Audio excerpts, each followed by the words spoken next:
her travels, Belinda Weymouth, our eco-journalist, coming on in. Hi, Belinda. Hello, hello. How are Hi. you? Good. Happy to be back. Thank you for the videos that you sent. How was the trip? Oh, it was so amazing. I mean, Utah is just spectacular and completely unbelievable. And I had never been to Colorado, and so that to be in the Rockies, oh my, my goodness, it was stupendous. And I have to tell you something funny. So whenever people find out, and I might have said this on the show before, but I just have to say it one more time. So people find out I'm from New Zealand and they get very excited. Oh my God, I hear New Zealand is so beautiful. Yeah. To which I answer, yes, it is. And then the next thing I always say is, but have you seen America? Because America is really stunning, and the variety that we have here of ecosystems, landscapes, I mean, dramatic, huge. Utah is just, I mean, one fantastic red rock after another, and then suddenly you're seeing a butte. We saw this butte as we were coming back down to a town called Boulder, Utah, called Factory Butte, and it was named Factory Butte. Buttes are like what you see in Monument Valley. They're created, Sure. they're the pieces that are left after the erosion of wind and rain. And Factory Butte is big and gray and very industrial looking. So people were like, well, it looks like a factory we used to know back in Poland. So let's call it Factory Butte. What were the highlights of the trip? Because one of the highlights of your trip for me was when you sent the video of the waterfall. You hiked to a waterfall and it was incredible. Oh, that was amazing. So Yeah. what had happened was, so we were right in the Rockies. We were in the part of the Rockies that they call the $1 million highway, because it cost $1 million, back to build this highway when they were doing all this incredible mining. Mm. And there are tunnels that go from one side of the Rockies to the other for these mines. Like there's a 5 mile tunnel that goes from, you're on the east side and over to the west side to Telluride. So we went to Telluride and we looked up this hike called Bridal Veil Falls, and they said it was a little bit difficult. Oh, this is me when Yeah. we're up in the silver mineral mine campground, and we went up this back road. It was really hairy. I mean, we're in our 4-wheel drive Tacoma Toyota, and we did a little damage, I have to say, to get to this point. And we Oh no. didn't see any otters, which was very sad. And I really did want to get some moose footage for you. But after we were there for 3 nights, and that was wild. This also this BLM camping that you could do in America. Camping on Bureau of Land Management land, Sure. national forests, as long as there is a campsite already there. You'll see a ring of stones where people have had fires. So you're not going in and disturbing an ecosystem that has never been disturbed before. But the fact that you get to camp there for free in these beautiful wildernesses, and people take good care. They take out all their trash, they take out all the stuff they're Yeah. told to take out, and you have to take out quite a lot of stuff. Oh yeah, that's the Black Canyon. That was part of the Gunnison National Park. That was amazing. But that waterfall, so that hike up to it, Kim, it was intense. I mean, it was, they said hard, and then you get on the hike and you're like, well, I'm a fairly good hiker, I'm fairly strong, I'm fairly fit. But it was a lot. I lost the bottom of one of my hiking poles at one point. Jake had to walk back and get it for me because it's like, I need my sticks.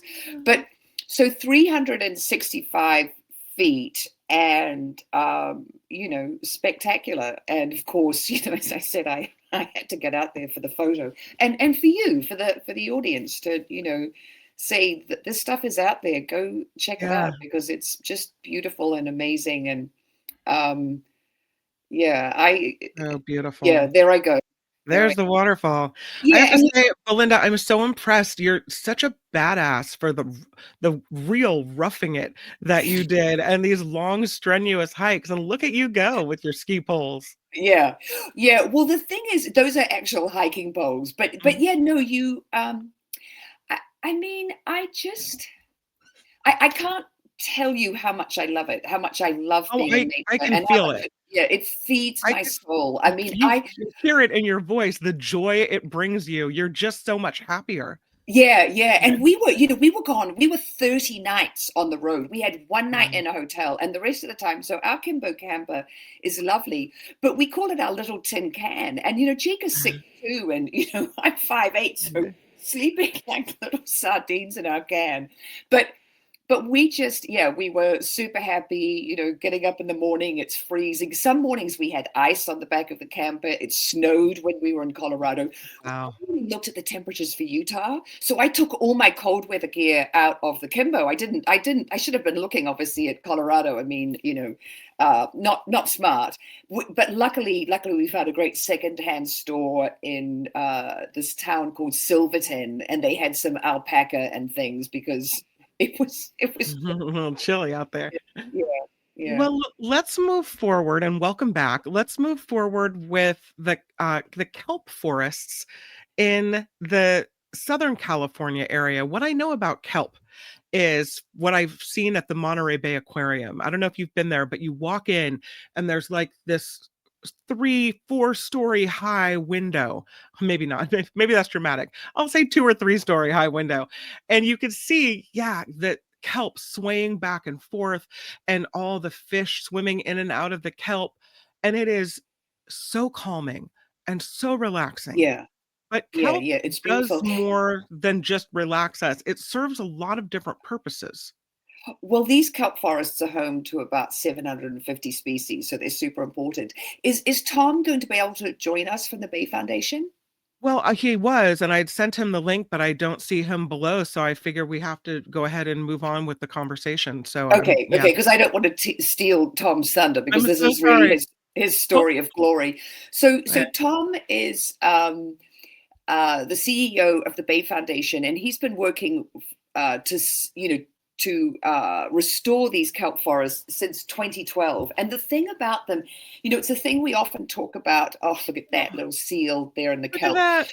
So the way Tom described it the first time, he's from the East Coast. He was a shellfish fisherman on the East Coast, and then he came here, and he's doing so much to restore, advocate, take care of natural habitats. But Mhm. the thing about the ocean is, we don't see it. It's below the surface. And so we don't see the majesty of these kelp forests. And Tom described it the first time he went into the kelp forest, put on a scuba gear and went down. I'm just going to see if I've had okay, maybe he's having a hard time.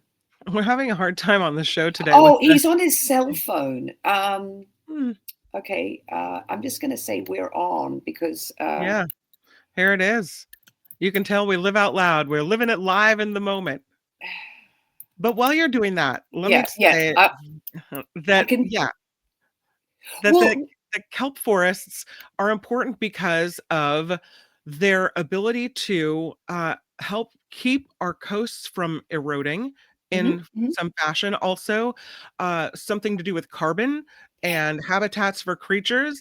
And so yeah. there are a lot of different reasons that we need our kelp forests. And apparently, and I was not aware of this, they've been shrinking with alarming speed, especially off the coast of California. Yeah, so the thing that's happening is the first thing that was bad for them is they were the habitat for sea otters. And in the 19th century, everyone wanted sea otters for their beautiful pelts. They were going to, make those, the hats, they were going to make coats out of them. Mhm. And so sea otters were hunted to, nearly to extinction. And the thing about the sea otters is they live in these kelp forests, and one of the ways that Tom describes them is, they're like the sequoias. They're like a forest, but under the water, and Mhm. they are like a cathedral when you're swimming in them. But this thing of being home to 750 species, but the thing about all these ecosystems and biomes is everything is interconnected. It's a tapestry.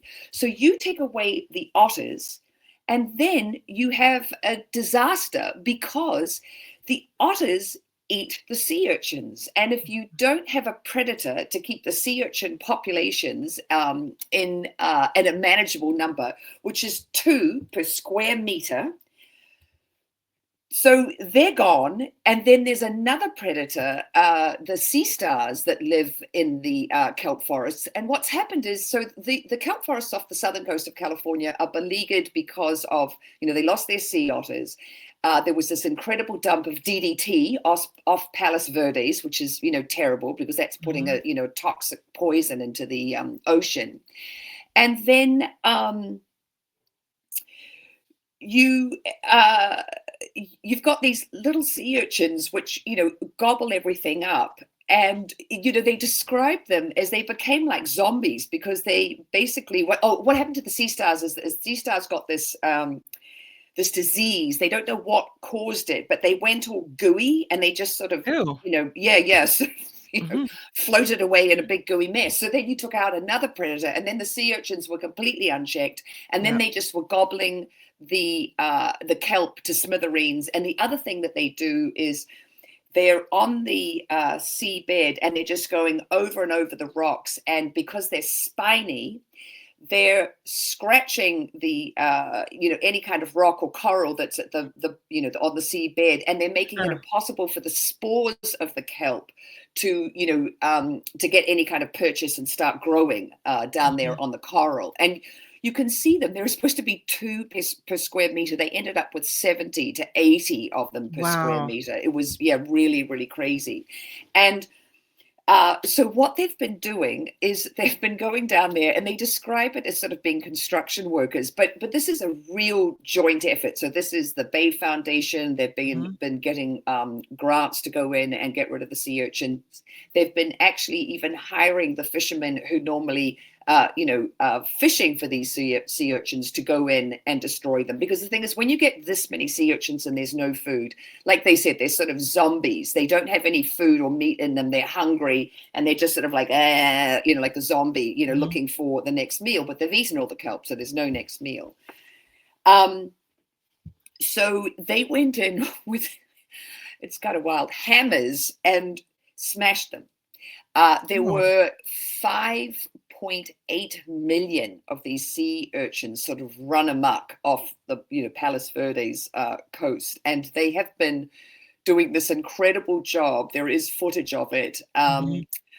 of just smashing them to bits. And it sort of sounds awful, but the fact is they needed to be eradicated. They had overgrown. They'd surpassed the carrying capacity of their ecosystem. There was nothing to hold them in check, and they had decimated the ecosystem. And so this is kind of it seems a little bit gruesome, but it's a success story because they went in, they smashed them up. It was 16,000 hours of work. You see, Wow. it's very they just smash, smash, smash. And these are sea urchins that are native to California. They're not an invasive species, but they, unchecked, got out of control. Just like the deer did in Yellowstone Park without wolves. The deer population, when it was unchecked, went crazy, and they ate all the trees, saplings, everything that were around the rivers there. And suddenly the fish couldn't spawn. The water was too hot. Mhm. It wrecked the ecosystem. And when they put wolves back in, they actually brought back fish populations because the deer weren't ruining all the shade and the cover for them. So it's sort of like that. And the thing that's amazing about this kelp, not only does it grow 2 feet a day, it's an algae, and it just, grows and grows and grows, and it sucks up nutrients and it sucks up carbon, just like big sequoia trees Mhm. do. And then also home to, these 750 species. But the level of resiliency with it, the fact that it is able to cope in warmer waters, it can, survive the, the DDT, all these terrible things that are happening. And, there you see it, sort of coming back and rejuvenating. So Mhm. what's happened off the Palos Verdes coast is seen as a real success story. It's good, and it looks like it's human divers that are going down and removing. We have people in the chat that are asking, aren't sea urchins food in some cultures, and don't we eat them and Yeah, yeah. maybe So use them instead they're of destroy them? Well, here's the thing. Like I said, these ones are like zombies. They're Oh, they're little and hungry, but there's no food for them. So they don't. The thing that people love, it's a real delicacy. Not everyone loves it. I love it. It's called uni, and it's actually it's their sex organs. And so you find them inside. They're sort of four little orange bits inside each sea oh, urchin, and they are a big thing with sushi with the people who like them. It's an acquired taste, like oysters. Some people love uni, some mhm. people don't. Um, but what's happening is, because there are so many and because there's not enough food, and they're going there, when you open them up, there's nothing inside them. There's not uni inside them. They're, like I Oh, said, they're just sort of like sure. zombies. They're like these crazed, because there are too many of them. Like 2 per square meter is the size. Unchecked, we're getting to 70 or 80 per square meter, and then they just eat everything in sight. There's no more food. They're hangry. They're hungry, they're angry, there's no food, they just rah, rah, rah, rah. And they're scratching up the coral, so the kelp spores can't can't attach and grow. And it's the real indication here, and where you can see it as a success story, is the fishermen are going down and destroying this excess, because they need to bring the kelp back, so they will have Right. healthy uni that they can then catch and Mhm. be able to sell. What I am reading is that the area cleared of the zombie urchins Hmm. is the size of 61 football fields, and that it's making a real difference in What? the comeback of the kelp. Yeah. And Yeah. so, yeah, I would imagine that this is not only a problem off the coast of Southern California, Santa Monica, Palos Verdes, that it's a problem in other places. So I guess we can take a page out of the success story of the Bay Foundation, and that we can make a difference and do something to help. Yeah, yeah, it's really, the fact that you know these small nonprofits can be so successful, and it is a Mhm, model for other areas, because of course it's not just kelp forests off the coast of California that are mhm, beleaguered. This is happening all over the world. So yes, this is some people have described it like a fairy story. It's so amazing that it's mhm, that we can do it.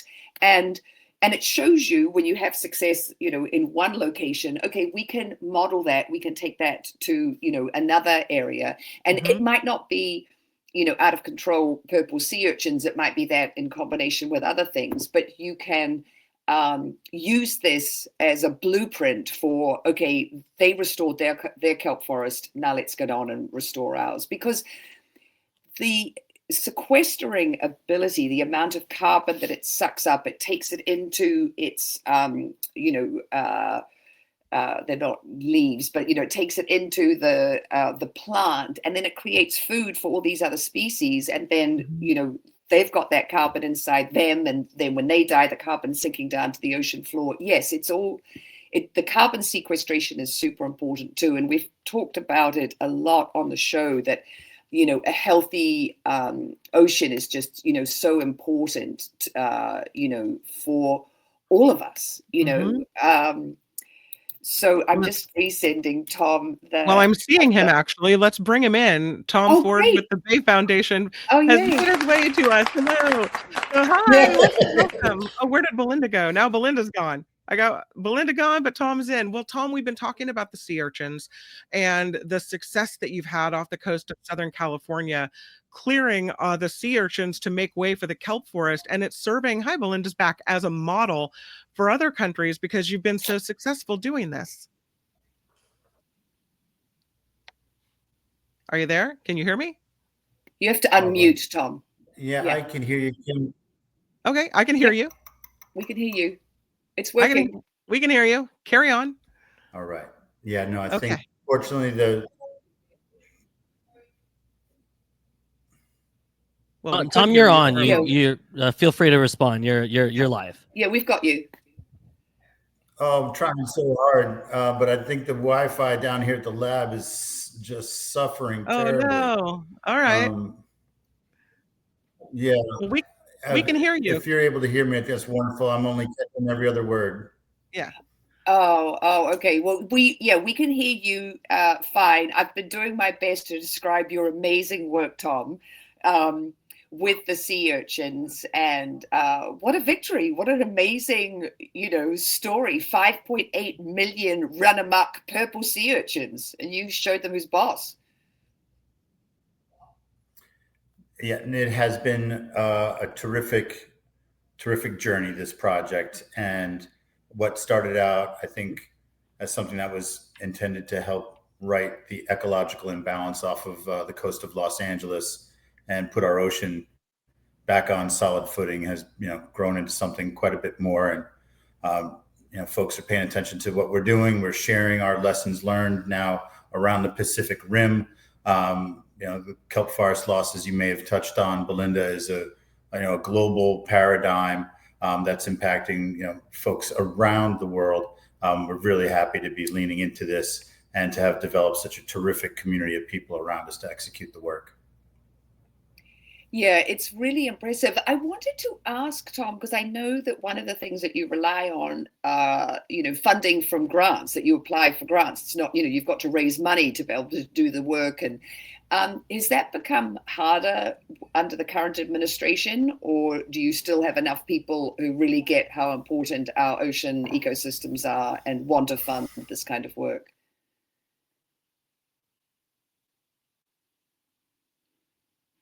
No, I think Tom froze, but at least we got him for a minute. We'll love it. We Yeah, love it. yeah, he's our ocean hero. And I always talk about on the show, the low tech, high impact. And man, is this sea urchin thing low tech, that you're just going in there. He's deep All in the the pillows of divers. the lab. Yeah. Yeah. But all the divers who go in and do it, they say it's like, it's like a construction job, and it's really Yeah. hard because you're just, hammering, and you've got to pull them out of, the little, Mhm. crevasses that they're in and things. So they have to really work at it. But Tom is, indefatigable. He is, going for it with saving the ocean, and the Bay Foundation are great. And they're doing this other project that I interviewed Tom about this years ago, because it's so cool. You know how with those tractors that come in with the big rakes, and they clean up after the weekends, after a day, to get all the trash off the Sure. beach, which is nice. It's nice to have a clean sandy beach. But the problem Right. is plants actually grow in sand. And when you're at the sand dunes, there's all that grass growing in the sand dunes, and Yeah. those plants are important to hold on. And we can actually stop coastal erosion by having native, California, or wherever you happen to be, the Oregon coast, the Washington coast, by having the natives for that beach ecosystem actually allowed to grow on the beach. And Tom has a pilot project a little bit up the road from me at the Annenberg Foundation here on Santa Monica Beach. And I think I can't remember how big it is. It's a couple of acres, but they put a fence around it, and they threw thousands of seeds of beach species in there, and they started growing, holding onto the soil. In some Wow. parts, holding onto the sand. Yeah. The level of the sand went up by a meter. And so, Wow. it's again a pilot project, but other beaches around here saw this, and they were like, "Well, we want to do that with our beach." Sure. And because coastal erosion is a huge problem, as we know, we have an unbelievable coastal erosion in Malibu. We've talked about it before, how people up in Broad Beach, the rich people, want to go down to, so you just plant these natives, and then you let them do their work. And this is the thing, is that, nature is our friend. Nature is absolutely our friend. We, our economies, our health, our well-being, we are absolutely dependent on nature. And so when you see people working hand in hand with them, and obviously smashing, uni or sea urchins, doesn't look like we're, but we are, that Right. is a way to bring back the kelp forests. And it's always really exciting to see work being done and innovations created here in California, serving as a model for other parts of the world. I'm reading that there are places in Tasmania and South Korea where these efforts pioneered here in California by the Bay Foundation are being utilized and to help in other parts of the world. They're even trying to use it in the Santa Barbara Channel here in California for restoration work as well. So making Yeah. a big difference. Love people making a difference, right? Yeah, yeah, and it shows you that you communities that power, grab that power and use it. And the thing, because often people feel overwhelmed by what's happening to the planet, and I've I know sometimes sound like a broken record, but do the things that you can do that are within your power that make you feel better. Like you have a war on plastic pollution in your home, and you do that. You reduce your plastic consumption, and it makes you feel better, and it makes you realize, like, I do have a voice. I do have agency over this, or I can do something about it. Right. Right. And I mean, think I'm this still stuff is breathing really in important. nanoplastic. I'm still breathing in those particles, but I'm not breathing in as many in this house. Maybe, I don't know. Yeah. No, absolutely. No. If you the less plastics you have in the home, the better. Absolutely. That's a given. Do I have a minute to tell you something else that's kind of cool that happened? Mark's not here. The rule book is out the window, and we're just doing our thing. and we've lost, sadly, we've lost Tom Ford. I really feel bad about that. Next time, Tom, you're going to have to be in a room with really great reception. So there's a think tank called M. The first 6 months of this year was that renewables have surpassed coal as far as electricity generation goes globally, and they actually produced a surplus of what new energy needs were. They produced 109% of the 100% of new energy demands because of AI and Bitcoin and all those things, and we had a dip in China. China's emissions for the first 6 months of the year went down just by a couple of percent, but that's big because China has been coal driven growth. India had a dip in their emissions. The US did not. The US's emissions went up because of what the current administration is doing, and say poo-pooing renewables. And the thing that's so crazy about this, I just have to give you this number because America is going to get its clock cleaned by China with this stuff. So American exports of fossil fuels, I think, were around 80 billion. China's for renewable energy, solar panels, etc., 120 billion dollars. Wow. Worth of exports. So they are surpassing this country. So much of this technology, started, was developed here, then taken to China to be manufactured. They work out how it's done. They one up. They make it better. It's just crazy. I mean, it's amazing. So for the global climate change community, this drop in China and India is huge. This is wow, this has happened sooner than we thought.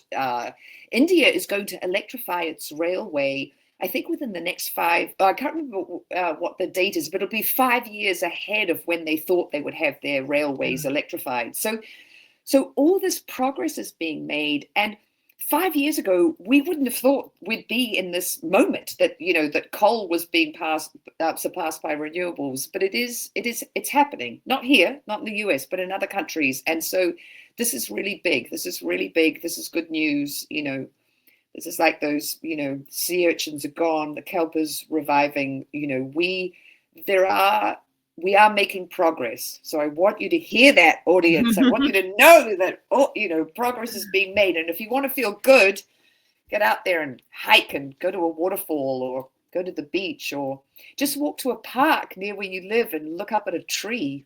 Enjoy nature. Absolutely. Belinda Waymouth, always with the good news, our own personal eco-journalist. I'm so glad you're back. Thank you so much for telling us about the kelp forest. Have a great rest of your week. Thank Yeah. you, Belinda. And that is It's the Planet, Stupid. Hi, it's Mark, and I thought that was great. Hit the notification bell, you'll know whenever there's a new video being dropped, and please subscribe to our channel to help us save the universe.